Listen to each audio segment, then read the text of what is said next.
Bismillahirrahmanirrahim. Assalamualaikum warahmatullahi wabarakatuh. Salam sejahtera untuk kita semua. Selamat pagi. Sebelum kita mulai perkuliahan pada hari ini, marilah kita buka dengan berdoa menurut agama dan kepercayaan masing-masing. Dipersilakan. Ya, selesai. Pada pertemuan kedua teknologi pengawetan pangan pada hari ini, saya akan menyampaikan pengawetan bahan pangan terutama dengan menggunakan bahan kimia. Pengawetan dengan bahan kimia ini kita fokusnya dengan menggunakan asam organik dan ester. Jadi yang akan kita pelajari adalah bahan tambahan pangan yang diizinkan oleh pemerintah melalui Badan POM. Ini merupakan highlights dari materi ini, di mana bahan kimia yang akan kita gunakan berupa asam asetat, sodium diasetat, hingga nanti sodium propionat, tetapi nanti akan kita pelajari satu persatu. Kemudian ADI atau acceptable daily intake artinya apa? Artinya adalah berapa batas maksimal yang perlu kita perhatikan dalam menggunakan bahan tambahan pangan tersebut. Biasanya satuannya adalah miligram per kilogram berat badan.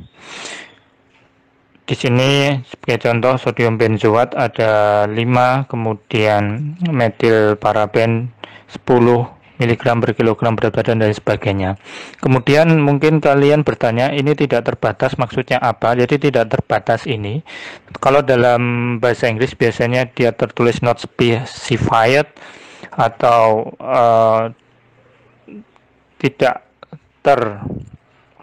nyatakan semacam itu maksudnya adalah selama digunakan dalam batas takaran tertentu guna untuk menghasilkan efek yang diinginkan, ya. Jadi maksudnya adalah tidak terbatas ini bukan maksud tidak ada aturannya sama sekali, tetapi tidak terbatas ini berdasarkan hasil penelitian asam asetat jika digunakan dalam jumlah maksimum untuk menghasilkan efek yang diinginkan, itu oleh tubuh bisa ditolerir. Seperti itu maksudnya. Kemudian contoh penggunaannya kalian bisa melihat ya, sama asetat daging, ikan, dan produk sayuran dan sebagainya. Nanti kalian bisa baca sendiri. Baik, untuk perkuliahan pada hari ini kita ada 4 bahan pengawet yang akan kita pelajari lebih dalam. Jadi yang pertama adalah asam benzoat, yang kedua nanti asam sorbat, kemudian sulfur dioksida dan asam propionat. Yang pertama adalah asam benzoat. Asam benzoat ini rumus kimianya C6H5COOH dan garam sodiumnya maksudnya adalah natrium benzoat gitu ya. Karena biasanya digunakan dalam bentuk garamnya bersama-sama dengan metil dan propil paraben dikelompokkan bersama dalam bagian ini. Kemudian sodium benzoat merupakan bahan pengawet kimia pertama yang diizinkan oleh FDA. FDA itu adalah Badan POM-nya United States. Kemudian komponen ini sampai sekarang masih banyak digunakan dalam berbagai makanan. Ini sebagai contoh ya, bentuk dari asam benzoat, bentuknya bubuk atau kristal. Ini adalah struktur kimianya, ada cincin benzen di sini. Kemudian ini adalah bentuk dalam proses penggunaan bahan pengawet dalam makanan. Kemudian bagaimana mekanismenya ya? Sebelum mengetahui mekanismenya, kita perlu mengetahui karakteristik dari asam benzoat terhadap aktivitas antimikroba. Jadi aktivitasnya, keefektivitasannya penggunaan asam benzoat itu berhubungan dengan pH. Jadi dia nanti akan lebih berefek pada pH rendah atau pH asam. Kemudian tidak terlalu aktif pada pH yang netral. Jadi mikrobia penghambatan antimikrobianya tidak terlalu efektif jika pada pH yang netral. Kemudian mekanismenya dia menghambat pertumbuhan jamur dan yeast. Ya.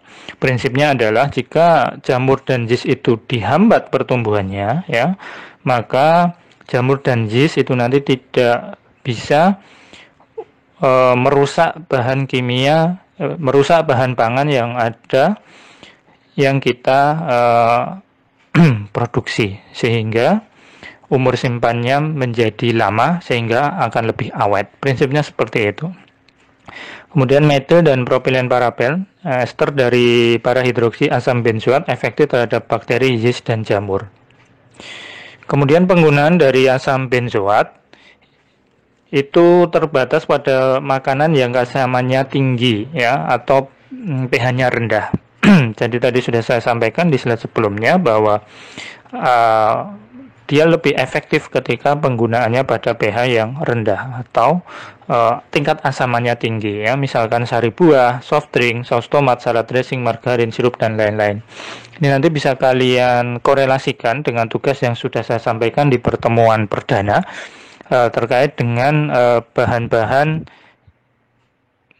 atau produk makanan yang ada di pasaran yang menggunakan bahan pengawet, terutama asam benzoat, ya, nanti sari buah, soft drink, dan lain sebagainya. Kemudian pada bahan makanan tertentu, tingkat penambahan maksimumnya 0,1%. Tetapi yang perlu kalian perhatikan sebagai nanti ahli pangan adalah bahwa penggunaan asam benzoat yang terlalu berlebihan nanti akan mempengaruhi rasa, ya. Memang harus betul-betul dicari formula yang tepat berapa penambahan asam benzoat yang dapat mengawetkan bahan pangan secara efektif tetapi tidak mempengaruhi rasa. Karena kalau penggunaan asam benzoat yang terlalu berlebihan nanti akan mengakibatkan rasa getir, ya. Berikutnya adalah asam sorbat. Ya, asam sorbat ini biasanya digunakan dalam bentuk garam, ya, lagi-lagi garam. Maka dari itu biasanya bentuknya adalah powder atau bubuk atau butiran semacam ini. Bisa berbentuk kalsium sorbat, ya, atau sodium sorbat atau potasium sorbat, ya. Kalian harus membedakan. Sodium itu natrium, ya, kemudian potasium itu adalah kalium. Jumlah yang diperbolehkan dalam makanan adalah 0,2%. Kemudian bagaimana karakteristiknya dan pengaruhnya? Jadi lebih efektif dalam makanan dengan keasaman tinggi sama dengan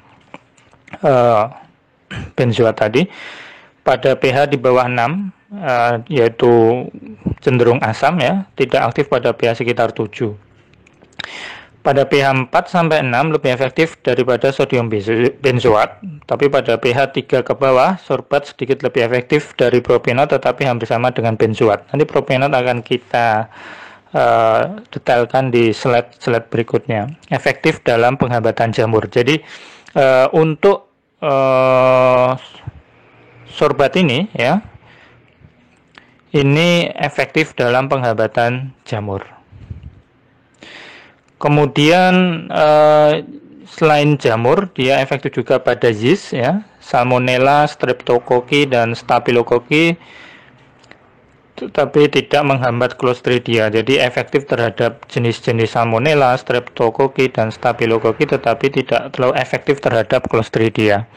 Kemudian bakteri asam laktat tidak terhambat oleh sorbat pada pH 4,5 ke atas. Jadi kalau kalian mempunyai produk berupa asam laktat gitu, ya, semacam yogurt dan lain sebagainya, itu dia tidak menghambat penggunaan asam sorbat itu pada pH 4,5 ke atas. Kemudian penggunaannya biasanya digunakan pada apel cider, ya, karena sedikit mempengaruhi rasa dibandingkan dengan benzoat. Jadi kelebihan dari sorbat dibanding benzoat adalah dia tidak terlalu mempengaruhi rasa. Berbeda dengan benzoat yang kalau menggunakan terlalu berlebihan akan menimbulkan rasa getir, ya. Untuk sirup, jelly, kue, dan lain sebagainya, salad dressing. Kemudian metabolisme sorbat oleh tubuh menjadi karbon dioksida dan air disebutkan hampir sama dengan metabolisme asam lemak. Kemudian sulfur dioksida atau SO2 biasanya dalam berbentuk garam, ya. Kemudian potasium sulfit, bisulfit, dan metabisulfit, ya. Kalian kalau pernah mendengar natrium metabisulfit, ya, itu adalah salah satu contoh dari sulfur dioksida. Pekerjaan dengan cara ambil yang sama.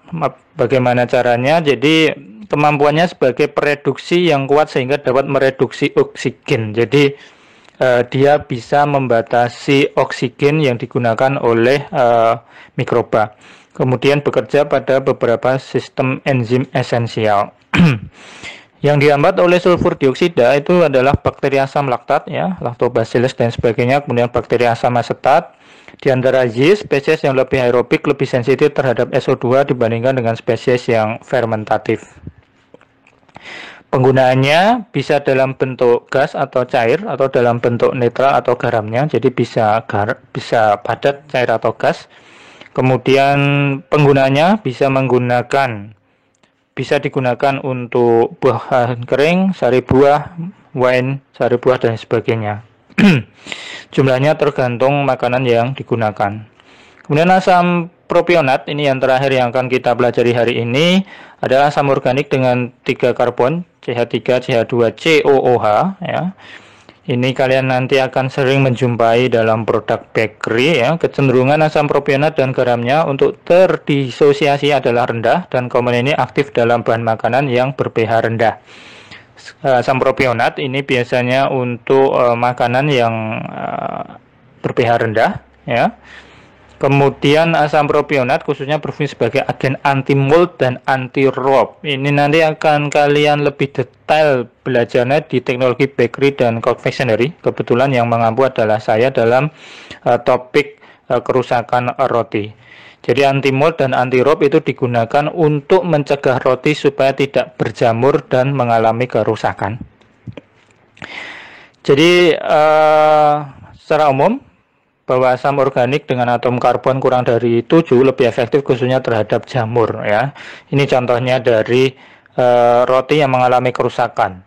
Jadi kenapa kalian sering menjumpai propionat ini dalam produk bakery, karena dia bisa mencegah jamur, ya. Kalau jamur dapat tercegah sehingga nanti produk tidak mudah terkontaminasi, ya, sehingga lebih awet dan tahan lama. Kemudian yang dihambat ini adalah jamur, ya, sangat spesifik, ya, jamur. Aktivitas pembatannya terutama sebagai fungsi statik, ya, artinya adalah asam propionat itu dapat menghambat pertumbuhan jamur. Kemudian dalam roti, kue, keju dan lain sebagainya, jadi selain bakery, propionat kadang juga digunakan dalam pembuatan keju, ya. Penggunaan tidak dibatasi, namun untuk keju digunakan 3000 mg per kilogram ADI-nya, ya. Saya kira itu saja untuk pertemuan kali ini. Kita telah belajar contoh dari bahan pengawet kimia yang biasanya digunakan dalam proses pengawetan pangan, di mana hari ini telah kita pelajari asam benzoat, asam sorbat, sulfur dioksida, dan asam propionat. Insya Allah minggu depan akan kita pelajari bahan kimia pengawet yang lain, kemudian mekanismenya seperti apa dan penggunaannya untuk apa saja. Kurang lebihnya mohon maaf kalau benar berasal dari Allah pemilik segala ilmu, kalau salah berasal dari saya pribadi. Terima kasih atas kehadirannya. Jangan lupa kalian presensi di OCW, ya. Kalau misalkan OCW sedang error, bisa presensi di Google Form ataupun di grup WhatsApp. Silahkan kita bisa berdiskusi di grup WhatsApp untuk lebih detail terkait dengan pertanyaan ataupun yang kurang jelas dari penyampaian materi saya hari ini. Materi hari ini bisa kalian download di Spada dan juga bisa kalian saksikan video ulangannya di link YouTube yang akan saya berikan di grup WhatsApp. Terima kasih. Assalamualaikum warahmatullahi wabarakatuh.